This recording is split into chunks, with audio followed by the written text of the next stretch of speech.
تقود واشنطن جهودا لتنفيذ قرار مجلس الأمن الذي يدعم رسميا وعلنا مقترح الحكم الذاتي المغربي كحل واقعي وعملي.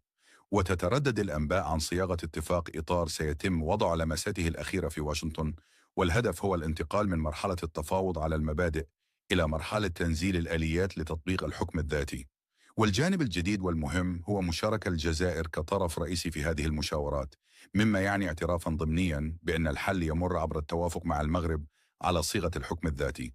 المغرب لم يكتفي بمقترح سابق، بل قدم وثيقة مفصلة تشرح بدقة كيف سيتم توزيع السلطات بين الرباط والعيون، مع ضمانات التنمية الاقتصادية المباشرة لسكان الإقليم وتمثيلية سياسية واسعة تضمن للصحراويين إدارة شؤونهم تحت السيادة المغربية الكاملة.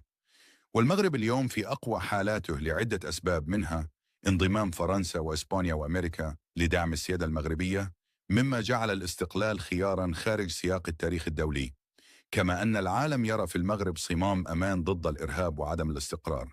لذا فإن الحفاظ على وحدة المغرب هو مصلحة دولية استراتيجية. المغرب يقدم واقعا معيشا من مشاريع واستثمارات واستقرار، بينما الطرف الآخر يقدم وعودا أيديولوجية تعيش في خيام منذ نصف قرن. والمفاوضات الأخيرة ليست بحثا عن حل، بل هي ترتيبات لإعلان النهاية.